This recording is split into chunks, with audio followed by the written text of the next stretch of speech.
Bismillah ar-Rahman ar-Rahim, alhamdulillah, salatu wassalamu ala rasulillah, wa ala alihi wa sahbihi wa ala. Assalamu alaikum wa rahmatullahi wa barakatuh. Welcome to the class of Aqeedah. Today, inshallah, we will discuss the disbelief. If you remember, we started with shirk first, and then we moved to the pillars of Iman, and now we will start with the things that invalidate Iman. So after we took the 5 or the 6 pillars of Iman, now we are taking the things that will invalidate this Iman. It is important to know how you strengthen your Iman, how to perfect your Iman, and also it's important to know what are the things that may invalidate the Iman, so you avoid them.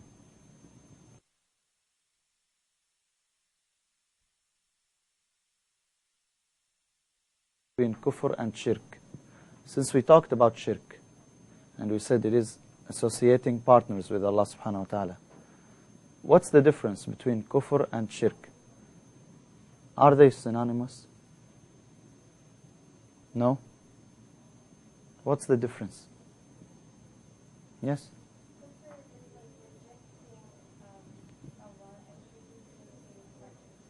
So what's the difference? Kufr is rejecting, and shirk.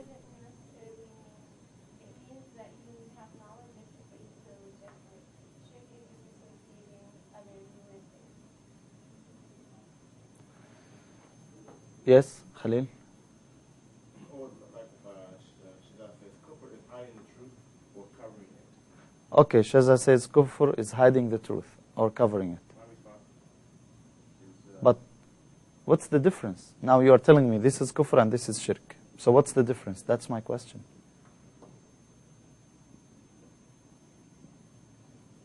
What's the difference? Aren't both of them are going to lead the person who does them to hellfire forever? shirk is kufr and kufr is shirk, but different kinds of shirk will be major kufr. Something like that. They're both the same to an extent. They're both the same. They are both the same to some extent. So synonymous to some extent. What do you think? Yes? Well, not necessarily, because kufr can be a type of shirk, but like it's not every type of shirk is kufr. Not every type of shirk is kufr. Yes? Kufr is disbelieving in the ayahs of Allah and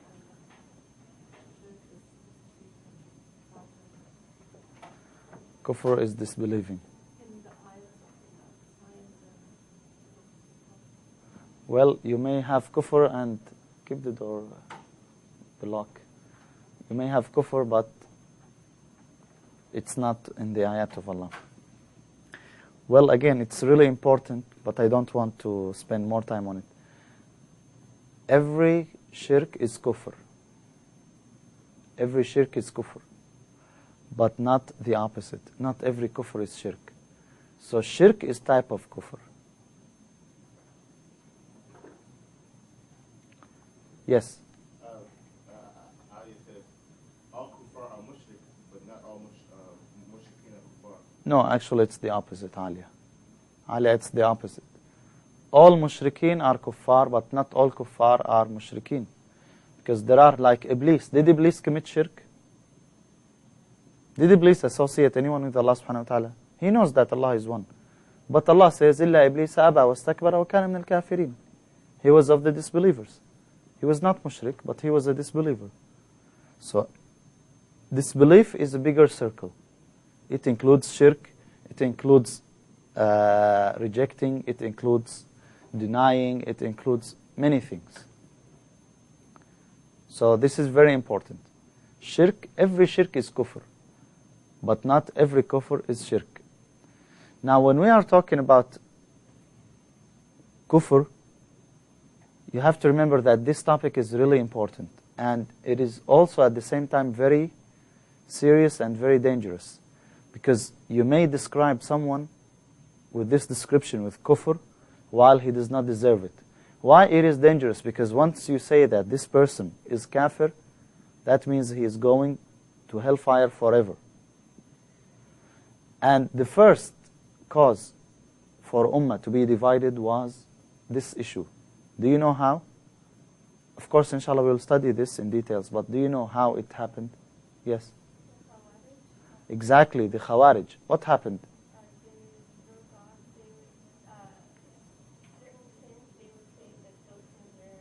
Yes. So the Khawarij, they considered some people kuffar while they are not kuffar. And they started with whom? They started Uthman, Ali, basically. They started with Ali radiallahu anhu and Muawiyah. First, they started with Uthman, but they did not accuse him of kufr. They just said that he was wrong. But once there was the arbitration between Muawiyah and Ali radiallahu anhuma, they said to Ali radiallahu anhu, you committed kufr. They are telling the companion and the cousin of the Messenger sallallahu alaihi wasallam that he committed kufr. And again, this will happen. It happened at the early times, and it happened recently, and it is happening now, and it will be happening. You will have people who are extremists. You will have people who follow the innovations, the people of deviant sects. So you will have this every time and every now and then. You'll have some people who accuse people who don't deserve to be kuffar as they are kuffar. They considered the one who killed Ali radiallahu anh, they considered him one of the best people. And they considered killing Ali radiallahu anh, the assassination of Ali, one of the best deeds. And actually they composed poetry about this.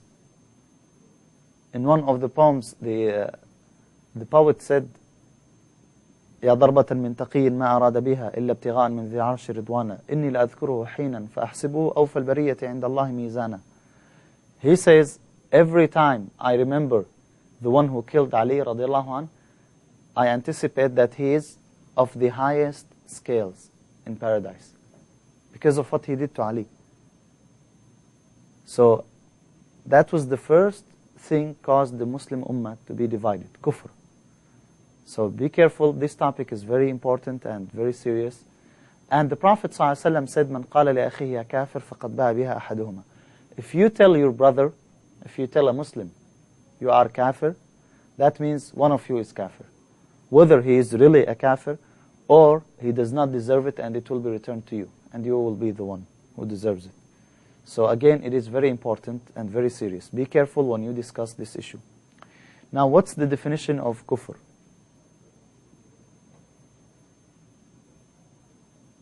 How we consider someone kafir? Yes. Someone who rejects Allah and Muhammad sallallahu alaihi wasallam. If he did not reject Allah, Christians, they don't reject Allah, but they reject only Muhammad sallallahu alaihi wasallam. They are not kuffar. What do you think? So, if yes, then your definition is incorrect. Yes.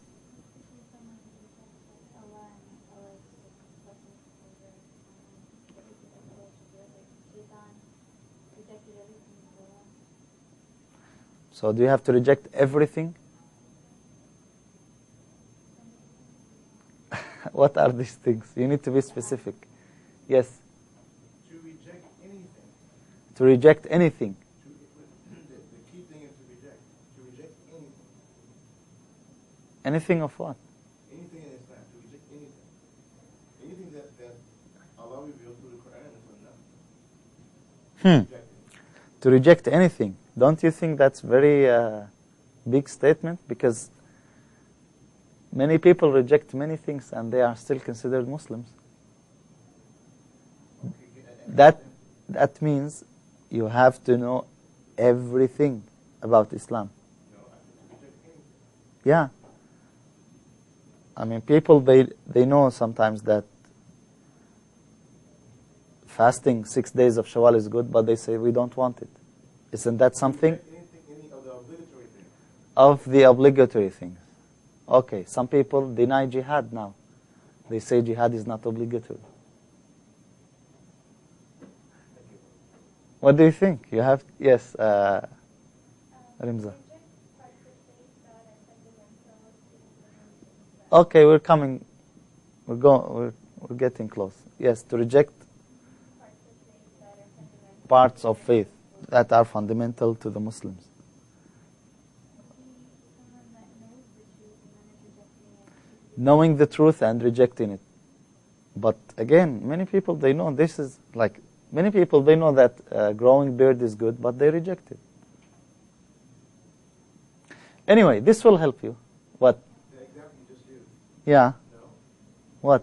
they would reject growing the beard. So they would say, "Oh, it's not for me. I don't like it. Whatever. It's not obligatory on me." Yeah. Oh, someone did, but I don't want to do it. They're not rejecting it. Yeah. It's not really. It says this is not from Islam. That's different.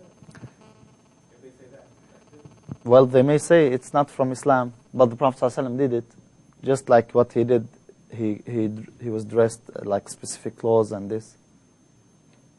Okay, I get it. I think he's trying to say like there's a difference between not doing something and finding it that it's not part of Islam. Like there's a difference between Yeah, of course, of course. Even if you do the prayers, and you say the prayer is not obligatory, the one who does that is kafir. That's kufr. Even if you do it, because you are rejecting something which is well known from the religion. Anyway, once we know the types of kufr, then we will be able to know better the definition. The first kufr, the first type, is the grand kufr, the kufr in tawheed. And that's what we will be discussing, inshallah. This type of kufr is what will cause the person to be out of the fold of Islam. And again, Allah subhanahu wa ta'ala used these terms in the Quran. In Surah Al-Baqarah, we took that in the first page. Ayah 6, إِنَّ الَّذِينَ كَفَرُوا سَوَاءٌ عَلَيْهِمْ أَأَنذَرْتَهُمْ أَمْ لَمْ تُنذِرْهُمْ لَا يُؤْمِنُونَ. Indeed, those who disbelieve, or who are disbelievers, whether you warn them or you don't warn them, it is the same. They won't believe. So here, this is the kufr in tawheed. And that's the major kufr that we will be discussing, inshallah. The second type is kufr, which is minor. It's just like denying something, like denying the favor. Allah says, be grateful to me and deny me not. فَاشْكُرُوا لِي وَلَا تَكْفُرُونَ. Aren't there some Muslims who deny the favors of Allah subhanahu wa ta'ala? Aren't there some Muslims or not? Yes or no? How? Give me an example.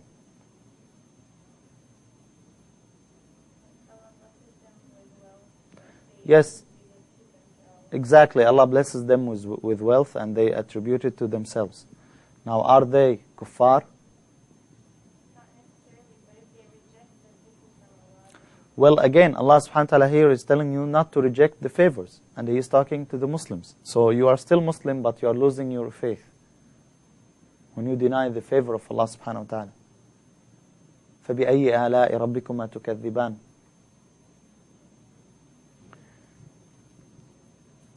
The third type, disowning.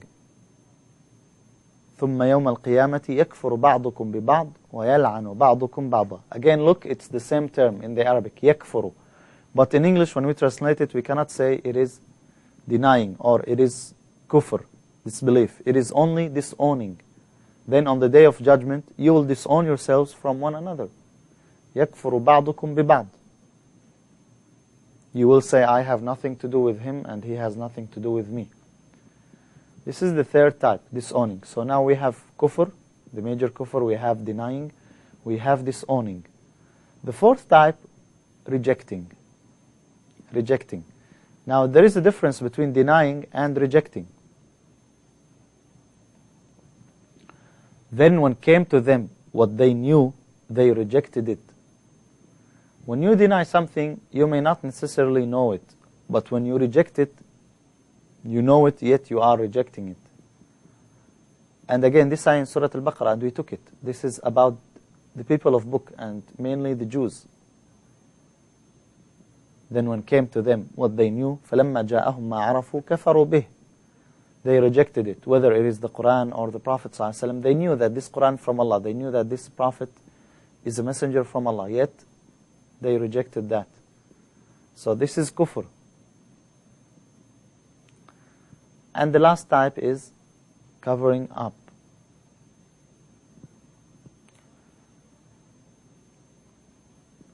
in Surah Al-Hadid, Allah subhanahu wa ta'ala says, كَمَثَلِ غَيْثٍ أَعْجَبَ الْكُفَّارَ نَبَاتُهُ. It is like rain. Those who cover up liked it. Who are those who cover up? Who covers up the seed? The farmers. Allah subhanahu wa ta'ala here is talking about the farmers. He's not talking about the disbelievers. But look at the term in Arabic, al-kuffar. يعجب الزراء كمثل غيث أعجب الكفار نباته.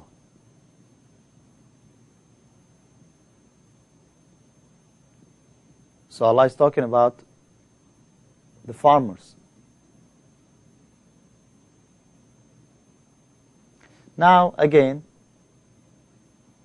to the definition of kufr. After you saw all these types, what we're concerned about is the major kufr, which will cause you to leave Islam.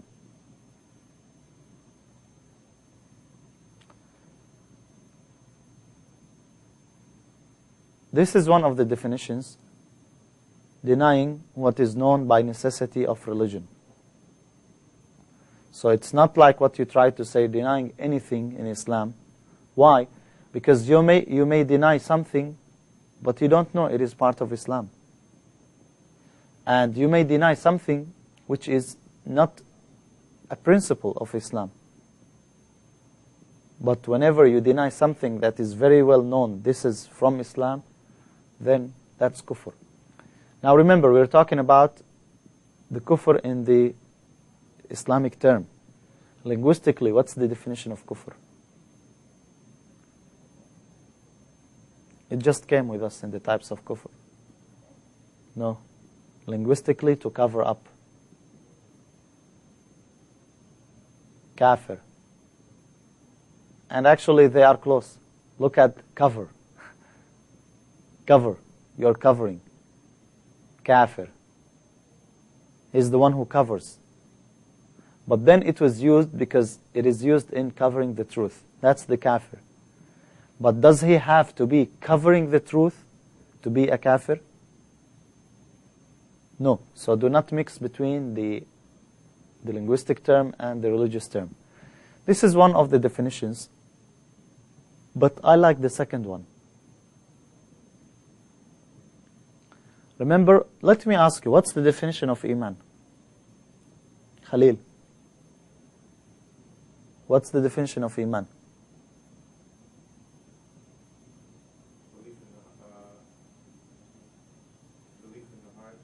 Belief in the heart. And it manifests in speech and action of limbs. Actions on limbs.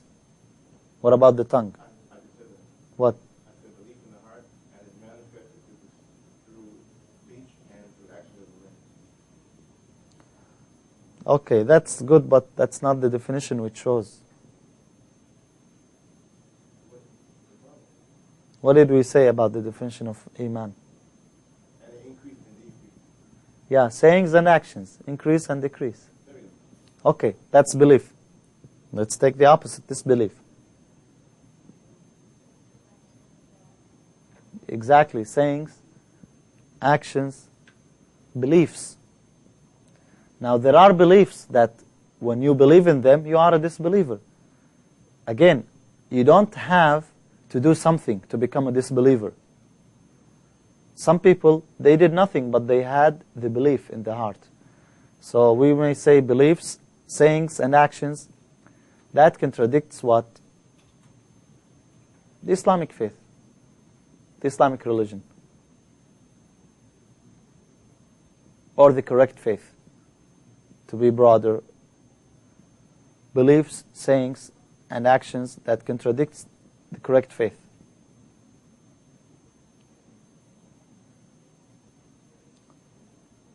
Do you understand the definition?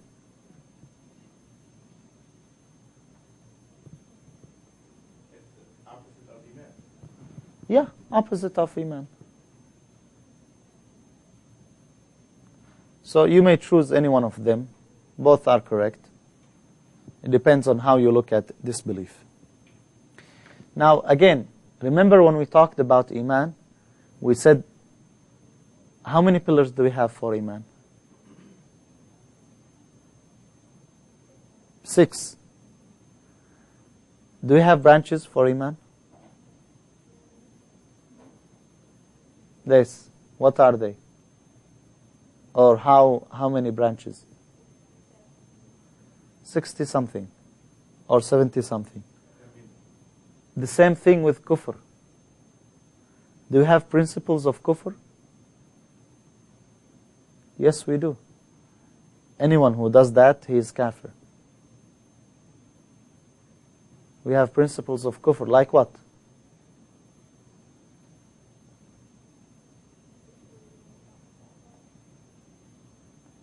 Disbelieving in the Prophet ﷺ. Yes. Disbelieve in any of the prophets. Well, yeah, disbelieving in any of the prophets. What else? Shirk is a principle of kufr. Any shirk is kufr. When you associate with Allah subhanahu wa ta'ala, that's kufr. It doesn't have to be this God or that God, or it is kufr. What else? Principles of kufr. Yes. To disbelieve in action. Yeah. Again, you take the pillars of Iman and you take the opposite. It is a principle of kufr. We will take mainly like 10 principles of kufr. But that does not mean they are all, like these are all the things that will invalidate Iman. There are many. And at the same time, there are branches of kufr. Like some actions that if you do, they will cause your Iman to decrease. But they don't necessarily cause you to lose your Iman totally. Like what? Just like branches of Iman. If you remove the harm from the road, it will increase your Iman. But if you see it and you leave it, you did not lose your Iman. You just did not perfect your Iman. The same thing. When the wife denies the favors of the husband, didn't the Prophet ﷺ call that kufr? But does that take her out of the fold of Islam? Or it's just decreasing her Iman? It is decreasing her Iman, right? So there are also branches of kufr. There are also branches and there are principles.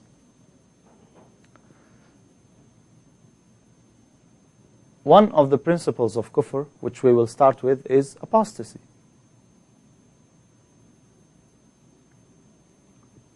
Ar-ridda.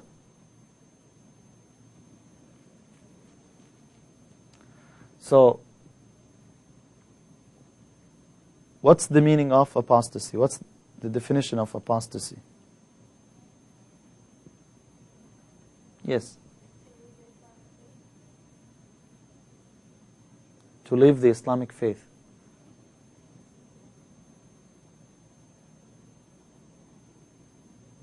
Someone may leave the Islamic faith and he is not considered apostate. Well, as long as it's not intentional. Mm-hmm. What if you get sick and you might do something that you're not intentionally on? No, he's aware of what he's doing. And he's not considered apostate. What do you think? Is that possible? If he's forced to do it. No, he's not forced. He's aware what he's doing. He's not about it. Yeah. Is that possible? Yeah. I say no. You say no. We'll see. What's the definition of apostasy? Turning their back to Islam. Okay. So, we're not talking about persons, we're talking about the action itself. What constitutes apostasy? Rejecting Islam?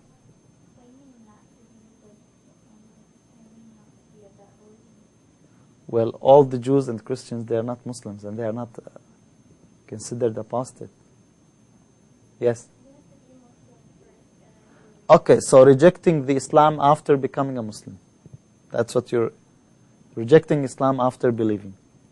Again, I say this is incomplete. Why?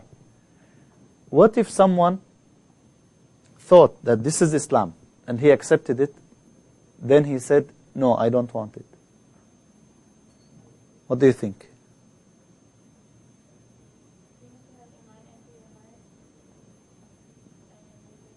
Like someone did not know that this is the true Islam, or he did not know that this is exactly what is belief. So he said, I don't want it. Once he knew, he said, I don't want it. I did not think that this is. Now he said, La ilaha illallah. He said, Muhammadur Rasulullah.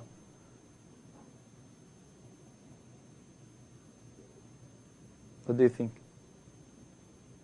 Yes.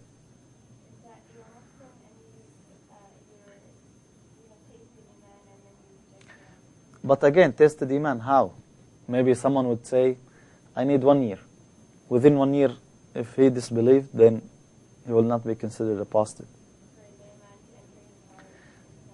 The definition is very easy. What you said is disbelief after belief. That's very easy. But I would say disbelief after established belief. After established iman. Because if the iman was not established yet, you did not leave anything.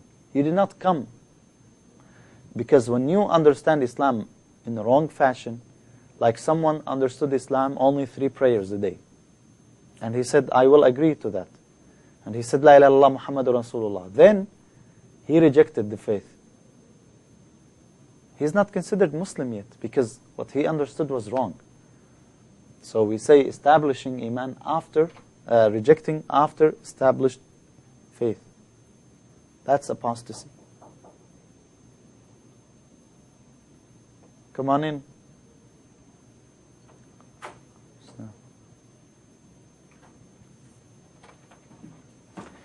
I'm mentioning this because nowadays many people, they are upset about some people who announce they are Muslims and the next day they say we are not Muslims. Well, they did not enter Islam yet.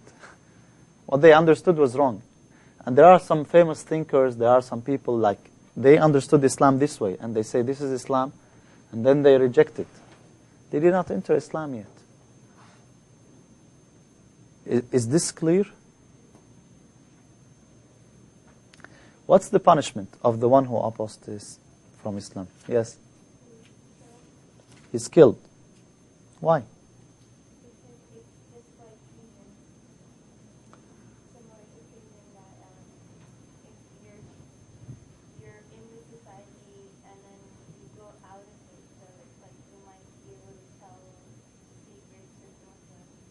What secrets? I'm not going to tell any secrets. I don't know, not secrets, but... What's the punishment? Yes. That you're supposed to ask them to return to Islam, and if they don't, then there's a hadith that says to kill them.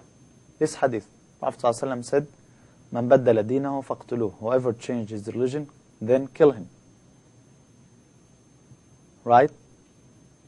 So what's the punishment? Death? We'll see. In the other hadith, Ibn Mas'ud radiallahu anh narrates from the Prophet ﷺ that the Messenger ﷺ said, it is not lawful to kill a Muslim except in one of 3 cases. Only in 3 things. One of them. Whether he committed adultery while he was married, or he abandoned the religion and left the group of Muslims, or he killed another soul unjustly. So from this hadith, again, what do you understand? What's the punishment of apostasy? Death. Yes or no? Khalil. Where is the freedom of choice? Freedom of belief. Yes. I mean, the thing is, again, if you establish Iman, then you know it's the correct religion because this is their religion from Allah, and then you choose to still reject it after that. Yeah.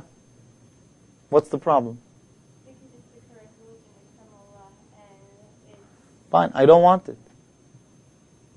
I took it and I want to change my mind. People change their minds every now and then. Why you kill me for what I believe? Where's the freedom of choice? If you're left alone, Uh-huh. that will encourage others to do the same. So you want to hold others from doing the same by sword? Is that how you protect your religion, your so-called correct religion? Come on, I mean these are the allegations of you need to answer. Help me out here. Similarly, as in Western civilization and democracy or whatever system we live in, Yeah. there is treason. If someone goes against the state. I did not go against anyone. I just believed in something and I changed my mind. Right. Islam is a state. The system of Islam is supposed to be established. Is a system where there are laws to govern the people, and this is one of the laws. You are chosen to be a Muslim. Mm-hmm. Then after this is one of the laws. If you leave. What do you think? Yes. You're saying, what is the reason? Yeah. Why we kill him? I mean, isn't that cruel punishment? There's also the ayah in Islam where if you believe and then you reject, and you believe and you reject, like Allah's not going to guide you. Mm-hmm. So it's kind of like further, Allah's not going to guide you then. And that's what's Yeah, leave it to Allah subhanahu wa ta'ala. Why you kill me? Allah will not guide me. Well, the words of the Prophet, they're not giving us Islam. Yes. Hashem said, you tell them the ruling before they become a Muslim. This is hikmah. What do you mean? Before they become Muslim, you tell them the ruling. It's more hikmah to do this. So that will be a deterrent for them, that they will be more careful before they become Muslim. Okay. You tell them that, Okay. Yeah. What did you want to say? Well, okay. Here's the thing. Now, what Hisham mentioned is really important. Again, who's the one who deserves killing? The one who accepted Islam and then he rejected it, right? By accepting Islam, you are saying, I agree that if I left Islam, I will be killed. That's Islam. No one forced you to become a Muslim. I'm telling you, look, this is the contract, and there is a penalty. You say, yeah.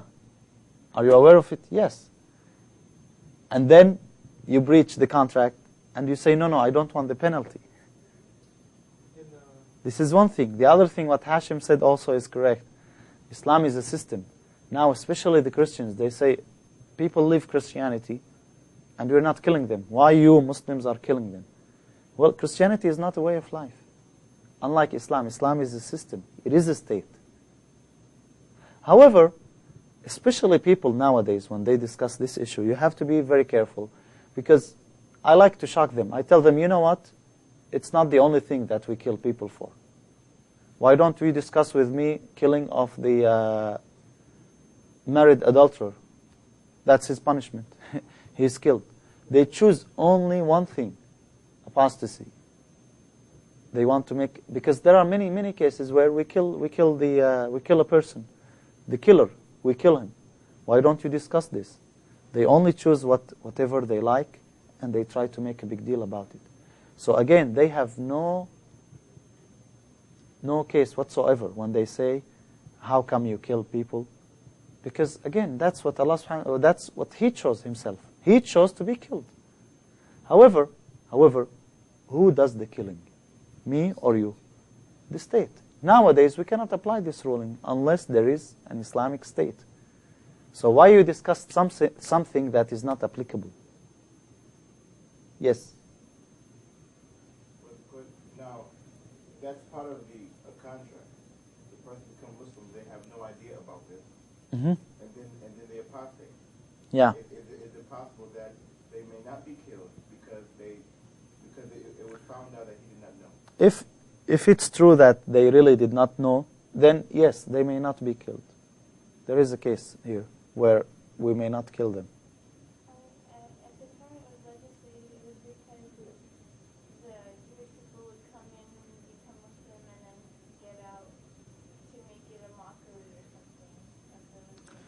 Maybe that's one of the opinions, because some people nowadays say apostasy, the ruling of apostasy is not applied anymore. We cannot apply it anymore. Why? They said it was only for a specific time, only at the time of the Messenger ﷺ, to protect Islam, which, I mean, is not really a strong opinion.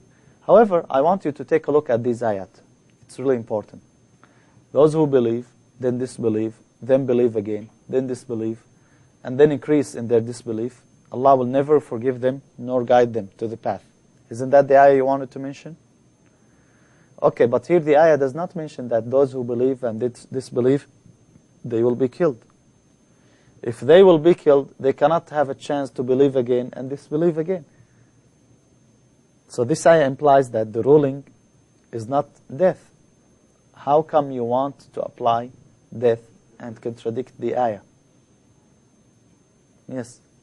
First they believed, and then disbelieved. And then they believed, and then disbelieved. So if the death is the penalty for disbelieving, they should not have the ability to believe again and disbelieve. Does this ayah specifically apply to entering kufr by saying, I do not accept Islam, or by major sins that causes you to disbelieve during the act of that major sin? It doesn't matter. Belief and disbelief. That's what we're talking about. Why? It doesn't matter. What sin you committed, it doesn't matter. It is belief and then disbelief. I know in the time of the Sallallahu Rasul, there were a group of people who became Muslims, apparently. But when they go back to their people, they disbelieve. And when they were the Muslim, they believe. And so they behave. When they were the Muslim, we are with you, we are believers. Okay, so did the Prophet ﷺ kill those people? Why? That means death is not the punishment. Yes? Similar to what you were saying a little bit. The ayah is mentioning belief and disbelief. And as we talked about before, there are branches of belief, branches of disbelief. So not necessarily it's talking about the grand disbelief. That's not necessarily. Okay, so you say this is not about apostasy. But doesn't the ayah, especially at the end, will not forgive them? Who's not? If you increase in it, you build on that. Is this about the munafiq? So what? It is munafiq. It seems to be a munafiq. Because who is not going to be forgiven? Only the disbeliever. And we're talking about the major disbelief. We're not talking about the branches here. More, and reach that high level, and to which the point that they won't be forgiven. This is my explanation. Fine. Next ayah. فَمَنْ شَاءَ فَلْيُؤْمِنْ وَمَنْ شَاءَ فَلْيَكْفُرْ. Let him who wishes to believe do so, and let him who wishes to disbelieve do so. It doesn't say whoever disbelieves will be killed. What do you say? If you choose to accept Islam, if you choose to not to accept Islam, Okay, so this is before Islam. Not you become Muslim and then you disbelieve. What?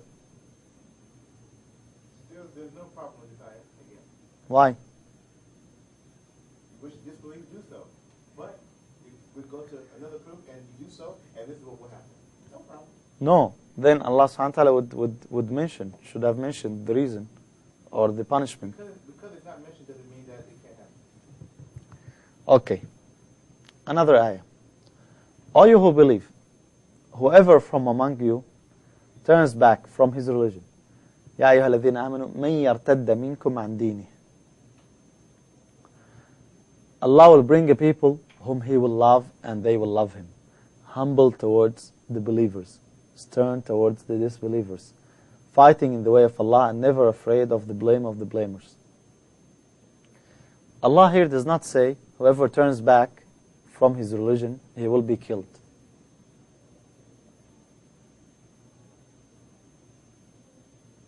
Right? So, see how many ayat mentions disbelief after belief? And it doesn't say anything about the punishment.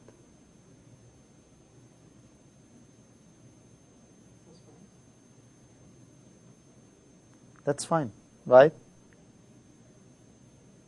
Could it also be translated that Allah will replace you? No.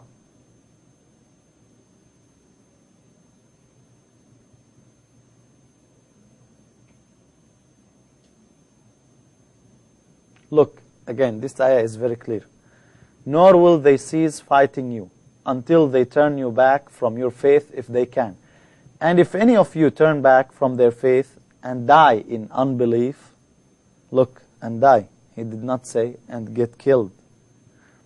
Their works will bear no fruit in this life and in the hereafter. What do you say about this ayah? Could it be that these ayahs were revealed before the law of apostasy and the killing of the apostate? Maybe. You mean that those ayat are abrogated?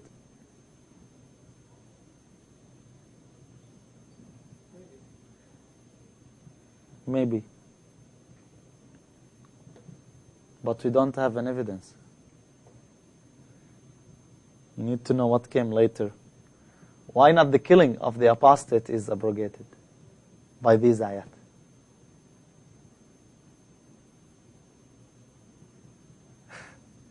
You see, the What? apostate, the rule, and apostate is the law. Right? And these Yeah. may not necessarily be laws. You know? How? These are ayat. Yes. In the Sunnah of the Prophet, there was a companion who, before the Prophet was the speaker of No, revelation, he also had something similar, and he said that, and usually that he had apostated, and the Prophet, I guess he said he tried to kill him because of that. I don't know. There is an incident also where one of the Sahabas went to visit. I don't remember who the name of the Sahaba is, whether it was Umar or someone else. Mm-hmm. He went to visit one of the provinces that Islam had ruled over. And there was a man who was apostate. Mm-hmm. And when he reached it, the man, he was tied, the man was bounded. And he said, I will not come down off my horse until he is killed. Yes. That's true.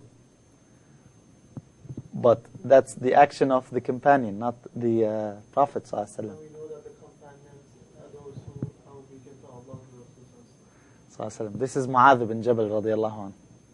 He was in Yemen. Abu Musa al-Ash'ari told him about that man who was tied, that he apostated, and he told him, I will not come down until he's killed. Yes? Maybe like the days of the Prophet, that whoever changes religion from anything, like when was that revealed Palestine and what was going on that place, maybe we should look at that. Yeah, go ahead, look at it. I mean, like what time, what area was that? Like, maybe it's revealed. Again, that's why many, not many, but some scholars, especially nowadays, some people, they say we should not apply this ruling. They say because it was only at that time and only for the one who announces it and he causes fitna to happen. Other than that, it should not be applied. And they give the example from the Sunnah of the Messenger ﷺ, and this is in Sahih Bukhari, where a man came to the Messenger ﷺ and he gave him pledge. Then he wanted to change. Next day, he said, O Messenger of Allah, release me from my pledge. I don't want Islam. But the Prophet ﷺ refused. Then the next day, the man again, the same thing, but the Prophet ﷺ refused. The third day, and then the man left. So the Prophet ﷺ said, Medina is like purification. It takes out, it scalds the disbelievers. So the Prophet ﷺ did not send someone to kill him. So some people tell you this is because this man, he did not announce it and invite people to it. But again, the hadith of the Messenger ﷺ is clear. Whoever changes religion, kill him. And what you mentioned also, the story is very obvious that the one who changes his religion should be killed. However, when you bring this argument, as I told you, it's really important first. Why you discuss it? Now, I don't do it. It's not for the individuals who kill people or not to kill them. It is for the Muslim ruler. Because this belief is a verdict. It is a verdict. It has to be issued like, this one is disbeliever. And there are consequences to that. If he was married to a woman, this man who was ruled as a disbeliever, he's not married to her anymore if he apostated. If he died and he left money, his money won't be inherited because he's not a believer.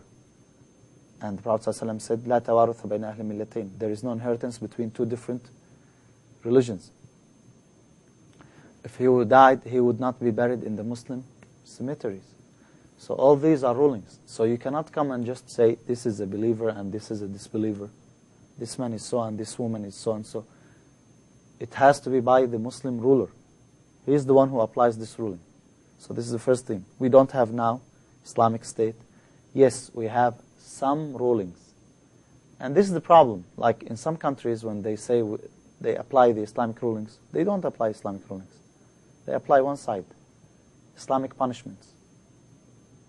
And that's part of Islam. It's not Islam. You discriminate between people, yet you punish whoever did. You are doing part of it and you are abandoning many parts of it. So that's not Islam. This is one thing. The other thing, as I said, the one who is killed, he agreed already that I am going to be killed if I did this. So he already agreed. Yes, Allah subhanahu wa ta'ala says in the Quran, لا إكراه في الدين. There is no compulsion in religion. No one forced you to become a Muslim. But once you became a Muslim, you have to abide by the contract. And in the contract it says that you will be killed. Do you agree? If you say yes and you become a Muslim, then it's not fair afterwards you say, I don't want to be killed.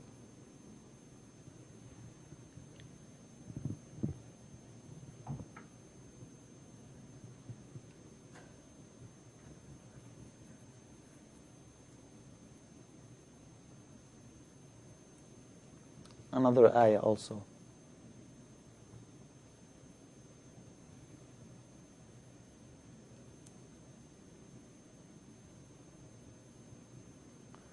This is in Surah Muhammad.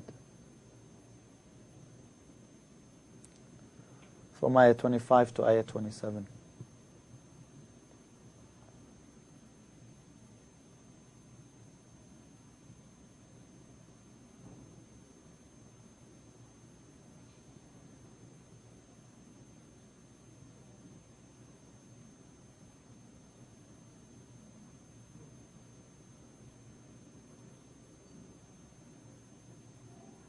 So, it doesn't mention killing, right?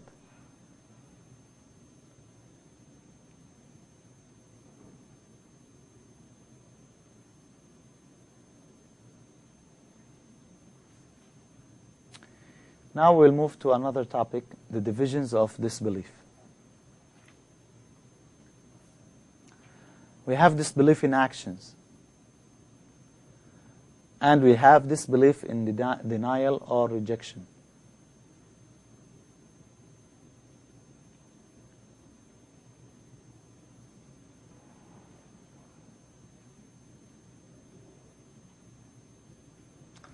The disbelief in rejection is to disbelieve in what the Messenger ﷺ came with from Allah subhanahu wa ta'ala. So any disbelief in rejection or denial, it will cause you to go out of the fold of Islam.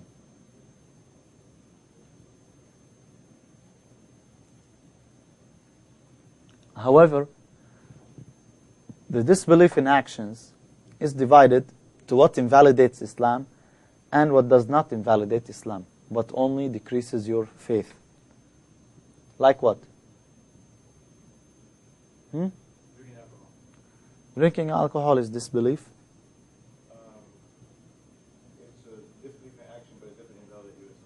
How you say it's disbelief in action? It's a sin. It was not described, it's disbelief.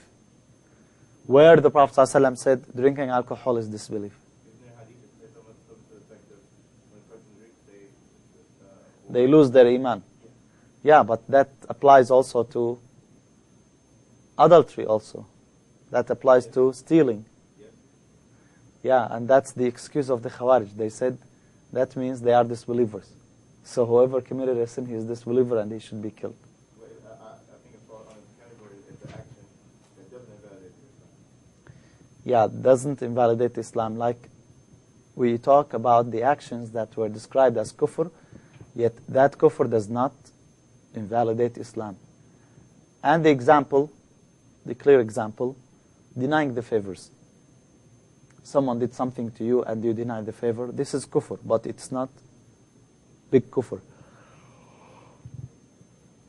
However, there are actions, if they are done, it is automatic.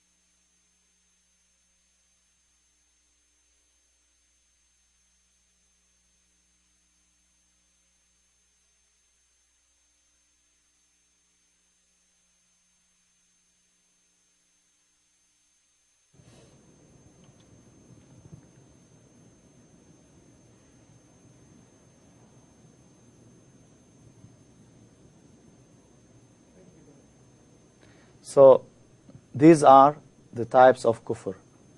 And inshallah, next week we will talk about other principles of kufr. But before that, we will discuss a very important issue, which is the things that will prevent you from applying the ruling on people. Sometimes people do actions of kufr and you cannot say they are kuffar for an excuse. So that will be the topic of next week, inshallah. Is there any question? Any question?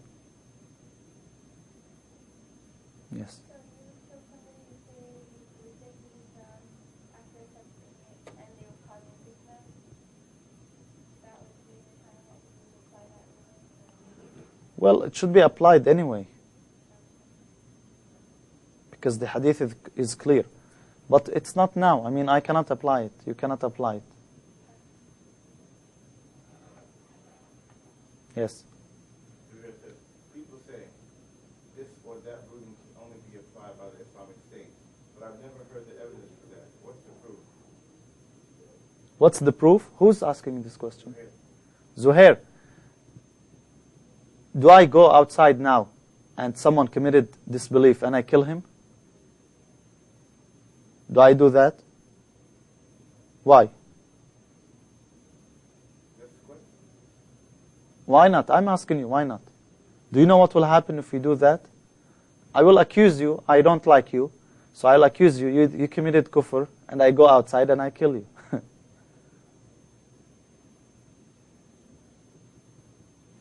know. What do you mean? He doesn't know Again, that's the reason. There has to be Islamic State to apply the rulings. The rulings are not applied by individuals. Otherwise, what will happen? Exactly. Chaos. There will be chaos. There will be no system. There will be no life. Why the Prophet ﷺ prevented the companions in Mecca from jihad? Prevented them from many things. There was no state.